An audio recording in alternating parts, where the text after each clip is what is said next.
Alors voici la correction de la suite du test de leçon numéro 4 sur le repérage, les questions 8, 9, 10. Alors celles-ci, elles sont un petit peu plus compliquées. Dans la première, dans la question 8, on donne 3 points, A, B et C, et on demande la nature du triangle. Alors si on trace les points dans un repère, on hésite entre le trouver, équilatéral et isocèle. Bon, mais il n'y a pas le choix, il faut calculer les 3 longueurs, AB, AC et BC, et c'est ça qui nous dira quelle est sa nature. Alors c'est parti. La longueur AB, donc racine carrée 2, je ne réécris pas la formule, c'est toujours la même. Abscisse de B, c'est-à-dire 1 moins abscisse de A, moins 3 au carré, plus ordonnée de B, moins 3, moins ordonnée de A, 5 au carré.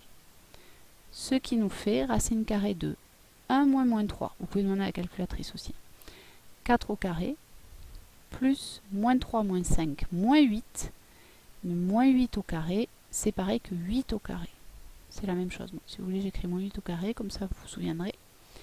Ce qui nous donne racine carrée de 16 plus 64, c'est-à-dire racine carrée de 6 et 1, 7, 80. On va laisser écrit comme ça. Alors, une valeur approchée, ça ne sert à rien. Il va falloir comparer des valeurs exactes. Ensuite, on calcule la longueur AC maintenant. Racine carrée de abscisse de C, 5. Moins abscisse de A, on l'a ici déjà utilisé, moins 3. Le tout au carré, j'ai oublié une parenthèse. Plus ordonnée de C, 4. Moins ordonnée de A, 5 au carré. Ce qui donne 5 moins moins 3, 8, racine carrée de 8 au carré, plus 4 moins 5, ça fait moins 1. Ce qui nous donne racine carrée de 64 plus 1, parce que moins 1 au carré ça fait 1, c'est-à-dire racine carrée de 65. Bon, visiblement il n'est pas isocèle en A, puisque AC n'est pas égal à AB.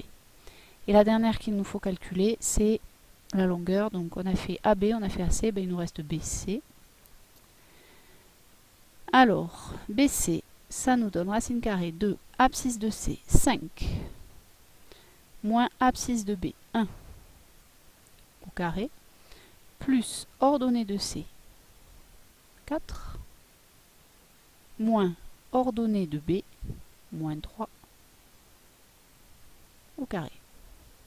J'oublie une parenthèse, ça fait racine carrée de 5 moins 1, 4 au carré, plus 4 moins 3, ça fait 7. Ce qui nous donne racine carrée de 16 plus 49. Or, 16 plus 49, eh ben, ça fait 65. Conclusion, eh ben, on remarque que la longueur AC qui fait racine de 65 est égale à la longueur BC qui fait également racine de 65. Puisque AC égale BC, on a donc un triangle qui est isocèle en C. La réponse est donc la C. Ensuite, pour la question 9, qui revient à peu près à la même chose, lorsqu'on trace ces 3 points dans un repère, on obtient le triangle suivant, qui a bien l'air d'être rectangle en A, mais enfin on n'en est pas tout à fait sûr. Donc ce qu'on va utiliser là, c'est de la même manière le calcul des 3 longueurs AC, AB et BC, et puis voir si on utilise la réciproque ou la contraposée de Pythagore. Donc c'est parti. La longueur AB. Racine carrée de abscisse de B moins abscisse de A. Moins 6 moins 5 au carré. Plus ordonnée de B moins ordonnée de A. 1 moins 4 au carré. C'est-à-dire racine carrée de... Alors moins 6 moins 5. Ça fait moins 6 plus 5, c'est-à-dire moins 1 au carré. Plus 1 moins 4, moins 3 au carré. Ça nous fait donc racine carrée de 1 plus 9, racine carrée de 10. La longueur AC maintenant. Racine carrée de abscisse de C, moins 9, moins abscisse de A, moins 5 au carré, plus ordonnée de C, 5, moins ordonnée de A, 4 au carré.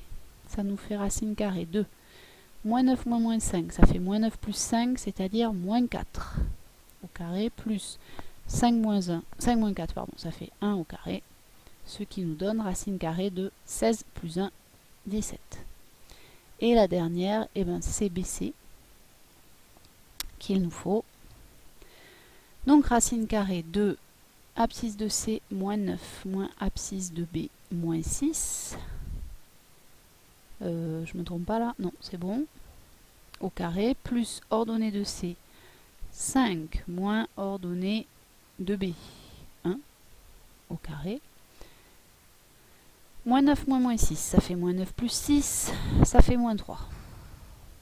Moins 3 au carré, plus 5 moins 1, 4 au carré. Ce qui nous fait racine carrée de 9 et 16, 25. Alors, il nous semble que notre triangle, il va être rectangle en A. Donc l'hypoténuse, le plus long côté, disons, et ça semble être BC. Donc on va calculer BC carré. Alors évidemment, ici aussi, c'est inutile de donner les valeurs rapprochées, puisque pour la réciproque de Pythagore, il va nous falloir les carrés de ces longueurs. Si on prend une valeur rapprochée, on aura des erreurs.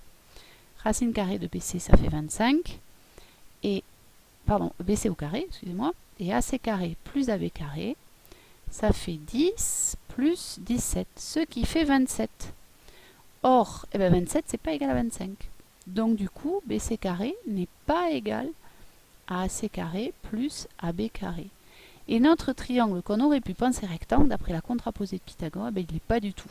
Conclusion, s'il n'est pas rectangle, il est visiblement ni isocèle ni équilatéral, il est donc quelconque. La dernière question, la 10.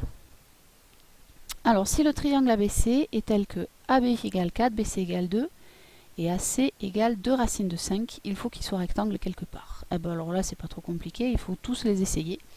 Alors, le plus long côté quand même, 4, 2, donc AB a l'air plus grand. 2 racines de 5, il faut demander à la calculatrice, ça fait un peu plus de 4, puisque racine carrée de 5, c'est un peu plus grand que racine carrée de 4. Donc visiblement, ça va être lui le plus long côté.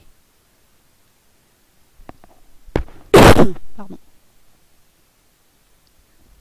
Donc vérifions. AC carré, et bien ça nous donne 2 racines de 5 au carré, c'est-à-dire 4 fois, alors 2 au carré fois racine de 5 au carré, c'est-à-dire 5 fois 4, c'est-à-dire 20.